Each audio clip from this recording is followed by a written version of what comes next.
So today we got the Nobels ODR-1 30th anniversary. That's cool. It comes with a pick. Like, we don't already have enough of those, but that's cool. And we have a certificate of authenticity here. This is number 161 of 5,000. That tells me that Sweetwater got pretty much the first batch of these, probably. And here it is. It's gold instead of green.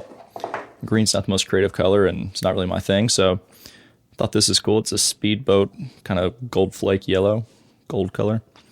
But most importantly, this one has a bass cut switch.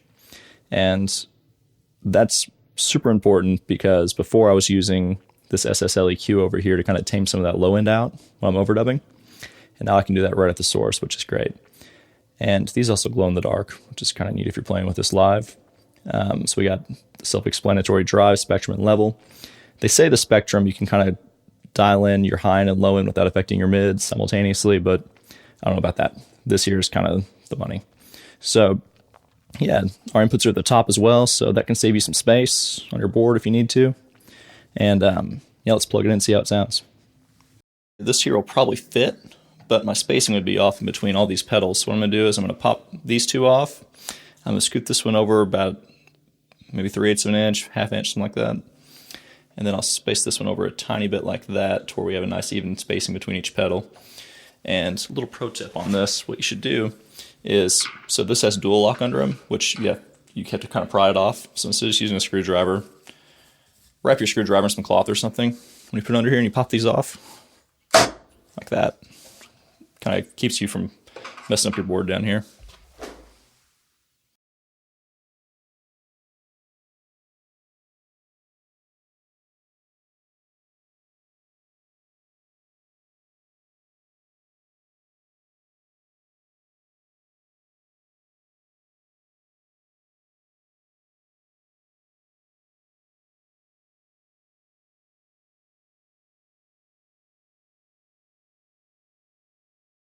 So now you can kind of see what we got going on. The spacing looks pretty good on it.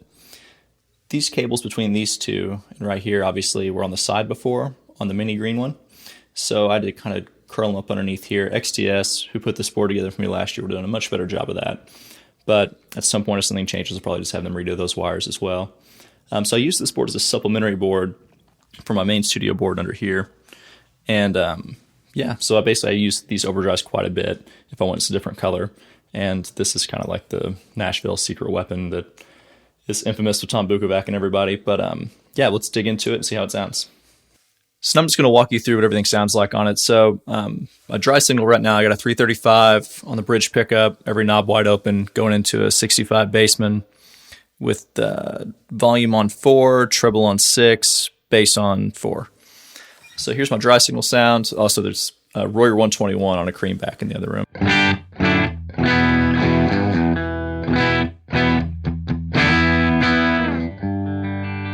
So it's kind of like right on that edge of breakup sound, where if you pick light, it's clean. If you dig in, you feel dirt. So here it is with every knob just straight up at noon. That sounds great.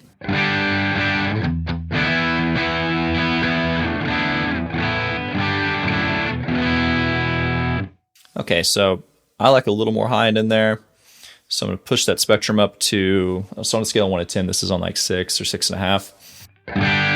Tiny more level, just so it's matching my clean sound. Explore this drive knob a little bit. All the way off. There it is on 2. 5, which is noon. Let's push it up to like 6.5, 7. 130. Now let's go to 3 o'clock, which on here is 8.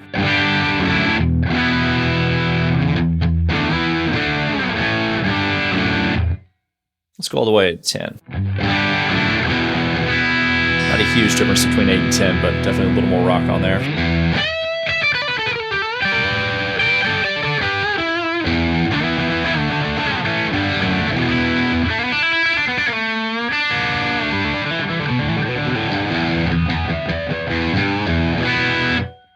It's not usually where we use this, but that sounds like an amp cranked very, very loudly.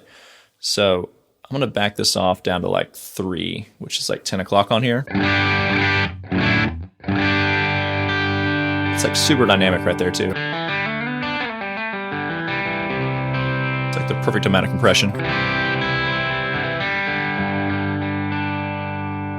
Okay, now let's check out this bass cut. So here it is on what they call full, which is max bass, basically what these sound like without this one. So basically the pedal I replaced, which is the little mini green one, it doesn't have this on it, so this is what that pedal sounds like.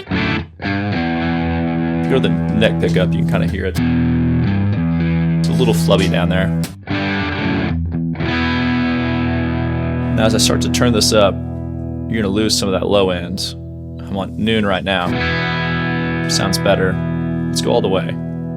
Turn it up to full cut. Now that's a little bit too thin for me, so I'm gonna back off to like 1:30, 2 o'clock. That sounds great right there.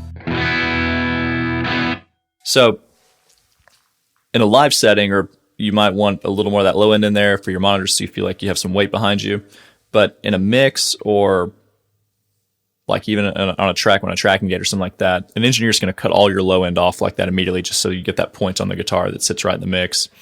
You want a little in there so it has some body and warmth to it, but not too much that it's eating up too much low end and competing with the keys and everybody else. So that right there is a great setting that I kind of like, and then I'll just move this drive knob depending on how much gain I need in my track. But let's put it in a mix and see how it sounds. I'm going to record a quick little backing track just so we can see how this sits in a mix. Just a little bit of acoustics, some bass, and throw some Logic drums on it. We'll get after it. Here we go.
Okay, now let's stack a little more gain on it.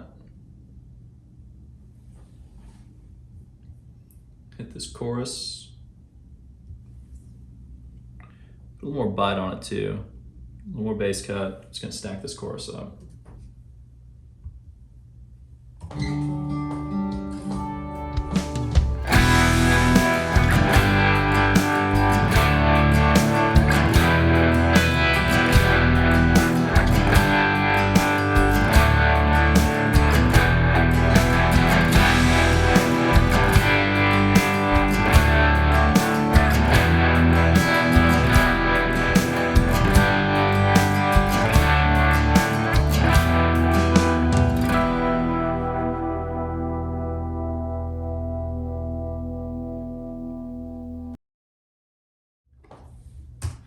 Okay, now we're gonna go back to this intro part here. It's kind of like a little subtle eighth note thing. So we're gonna turn our gain down, turn the bass up just a hair, or turn the cut switch down, I guess. Turn a tiny bit of the brightness off. I'm gonna go to this middle position. Usually I do this with a bunch of different guitars, but just so you have continuity throughout, I'm doing the 335.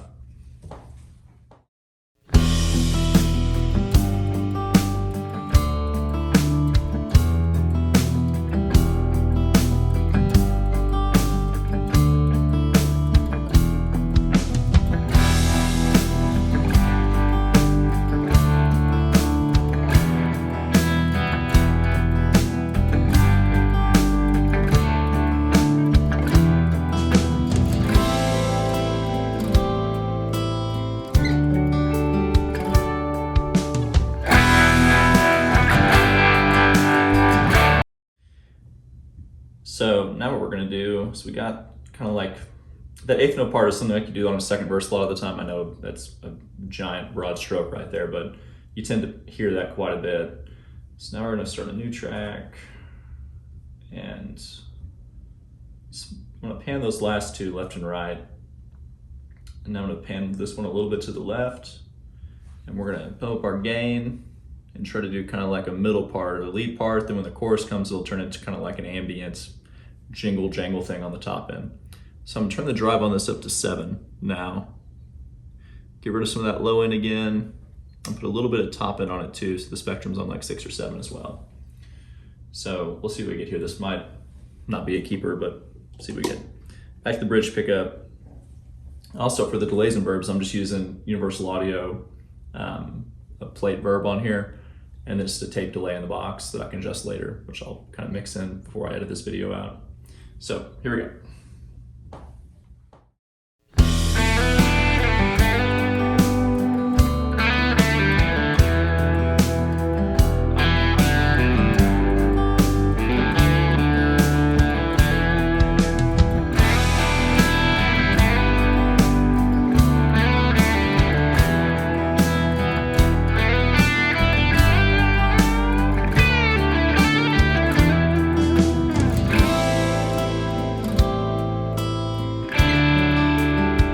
Part.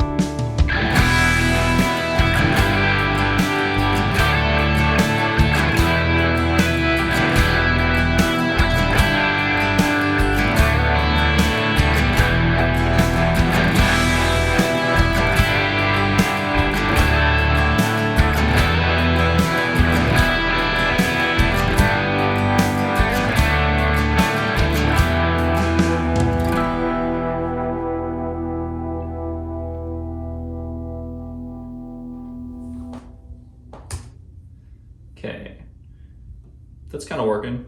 Parts in there I would definitely redo if this was going to an actual record.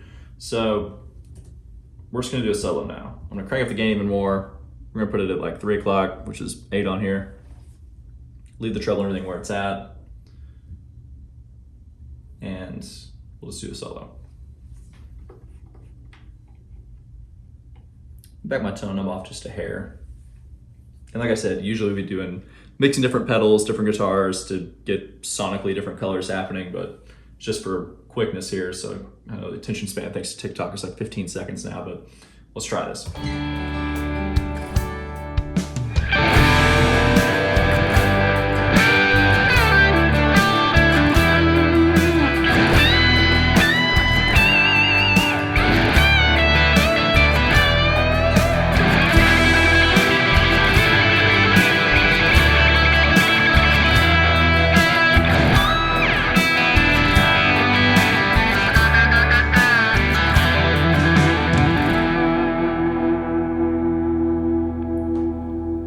Little out of tune, little out of pocket, but I think you get the idea what the pedal sounds like. Okay. I just want to thank you all for taking the time to watch this. I'm just starting out the channel and trying to learn all this and the video editing. There's a lot of other channels you'll be watching right now with great players and stellar video work. I'm learning it. Thank you for your patience. Please subscribe if you enjoy this, and I'll try to keep posting. Thanks.